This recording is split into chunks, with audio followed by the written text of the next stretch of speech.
I tell myself it was always going to be a one-way trip. There's something scarily appropriate in setting out to make a horror-themed Max Payne send-up and falling flat on your face when tackling its most important feature, the dive.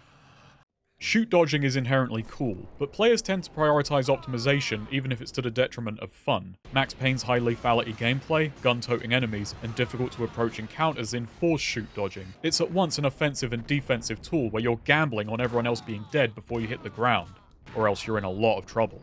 It's a risky move, but the fact it often feels like the only way to approach enemies keep it a thrilling mix of flair and function, a perfect little mechanic in exactly the right game. El Paso elsewhere is a monster mash. Even the mythical malcontents who act as missiles are easily sidestepped, making the comparably mundane slow-mo the out-and-out better choice, as it turns every encounter into a facile string of easily scored headshots. Finally get their hands on it. What few ranged foes there are don't help. Their slow-to-charge projectiles are easily denied through yet more slow-motion headshots. But even if they do get a volley off, these are avoided through an entirely separate dodge move, which works not on actual evasion, but iframes to negate damage. This not only makes the arenas you fight in pointless since their architecture can't affect the rhythm of a fight, but serves to further on and thoroughly undermine the dive, turning it from a complex linchpin of two-fisted firefights into a pointless vestigial flourish. With such a scathing opening, you may be surprised to learn I really like El Paso elsewhere, a recent game from developer Strange Scaffold, a fitting company for such an odd construction. While the gameplay falls short of its inspiration, El Paso's strengths lie elsewhere, telling a gripping neo-noir tale that's astoundingly stylish. So let's take it from the top. Like a jazz standard. And surprisingly emotional. We play as hard-boiled paranormal investigator James Savage. After a tumultuous relationship, his ex-girlfriend Dracula, Lord of the Vampires, has set off to conduct a ritual which will end the world. James, fueled by a 6-month drug binge, heads off to put a stop to it, simultaneously calling his relationship, mission, and consumption a one-way trip. One-way trip. I picture the pills in the bag with the pills and taking the pills in the bag with... It feels inevitable. To confront his ex, he'll have to fight his way through the void, an otherworldly plane which pulls from the memories of those within to take shape, forcing James to confront his past and learn more about Dracula's than she ever wanted him to know. It's a fantastically pulpy premise, and one which in its early hours had me keeping the game at arm's length. This came about for a few reasons. First is the immediate fourth wall break, not helped by the following triple whammy of James's one-way trip line. It led me to think I was in for a non-stop barrage of meta-pulls, medical-grade metaphors, and schlocky synonyms. All things which I do like, and I was entertained, but not entertaining the idea the story would be anything deeper. Here's to believing. It didn't help that every element of the premise appears too perfectly geared for a character study. At best, I figured it would be a quick and convenient way to communicate character and get out of the way so we know why we're shooting. And at worst, it would be easy to tell a tale that's downright mawkish with these ingredients. But unlike the gameplay, it dodges past this with flair and function. Key here is James. He's an archetypal noir gumshoe, a role which provides an expedient excuse for exposition. The man is prone to monologues about his past, his relationship with Dracula, along with the void, the various monsters inhabiting it, and the equally horrifying implications it presents, regularly questioning what it all means, then putting the pieces together for the audience. This is where the real strength of the writing lies. It knows when to be forthcoming and when to be withholding, when to be blunt and when to be euphemistic or flowery. So many lines of James's stuck with me for days afterwards, and with the full picture I realised how often the blunt lines were concealing a deeper meaning, while the ornate, flowery dialogue started feeling like James dressing up naked emotion that he'd rather not face bare.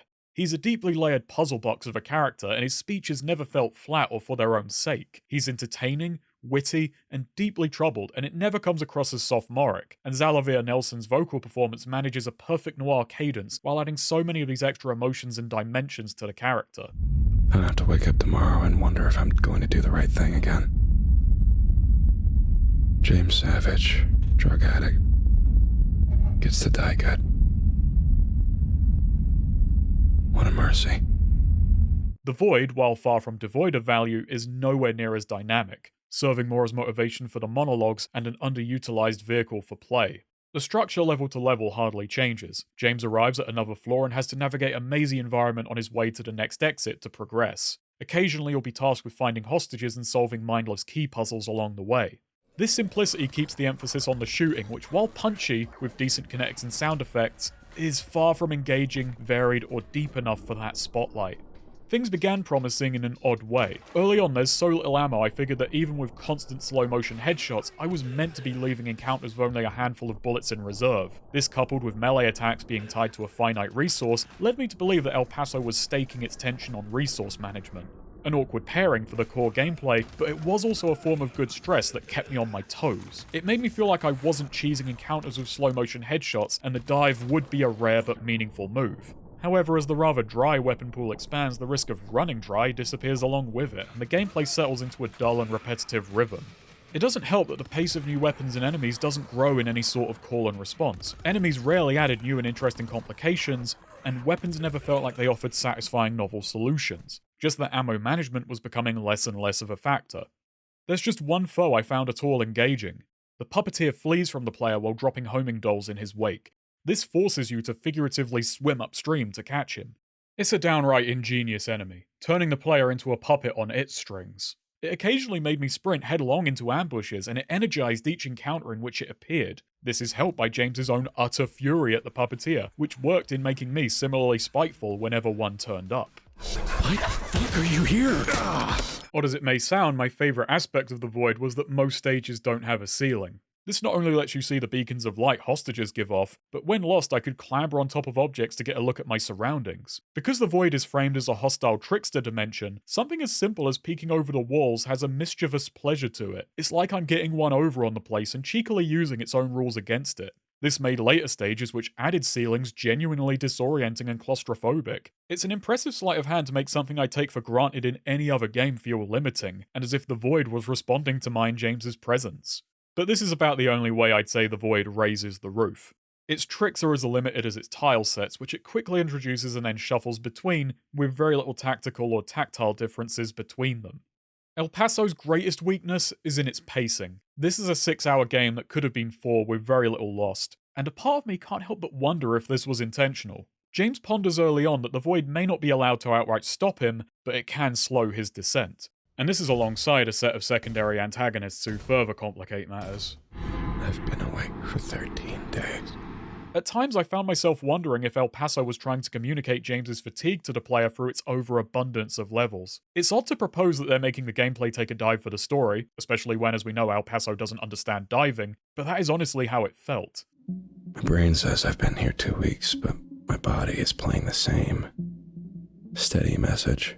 This is made worse by how story is doled out. Major plot revelations come at what feel like random intervals, with a good number of scenes going as far back as the literal halfway point, coming across like we were nearing a conclusion, only for my mood to drop faster than the elevator as seemingly endless more followed. It's both disorienting and tiring, but regardless of intention, I can't say this helped the story.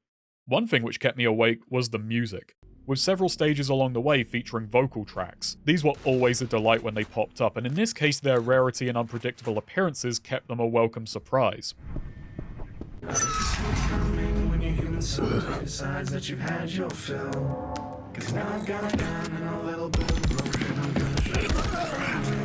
At the least, they gave the gunplay a sense of energy, punctuating the shootouts and making me want to play aggressive and keep pace with the music. As the vocals are performed by Zalavia Nelson, it also feels like one last way we get to see into our lead's head, these tracks revealing James's feelings more openly than even his monologues. Take a look at little soldier boy flexing his guns, meme spammer tagging members of his convoy, looking like he's got front gate prime access, and he's just a man. A chaotic whirlwind of doubts, self-loathing, and reflecting on his current predicament and wider life outside of the Void. All of this brilliantly covered up by the sound of gunfire, another way James suppresses his feelings, but this time involving the player in his catharsis. I really do like the soundtrack, but it sounds wrong without the backing track of violence. It is best experienced in-game. This is El Paso in a nutshell, a middling mechanical experience elevated through storytelling and aesthetics.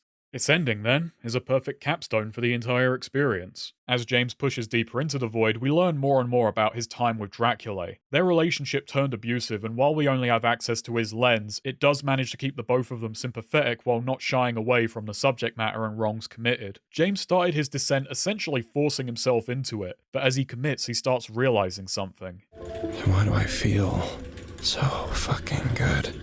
As his and Draculae's relationship deepened, he was made to feel powerless. So this line gets heavier to think back on. This is as much about stopping Dracula as it is lashing out, taking back some feeling of control. As he nears the end, that feeling turns to panic as the reality of confronting her approaches.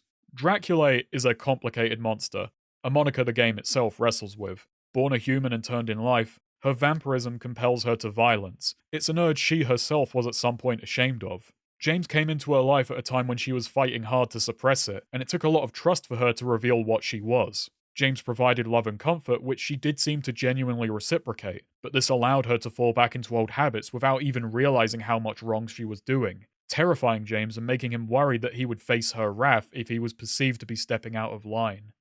Taking away the vampirism, it's a pretty plain allegory. Under this paranormal guise is a very mundane and human story, very effectively told. I miss her. I miss my monster. The final confrontation, then, is a bit of a slog. A repetitive trial and error dodge fest as you learn each of Dracula's moves and respond with slightly different timings before putting a few shots in her.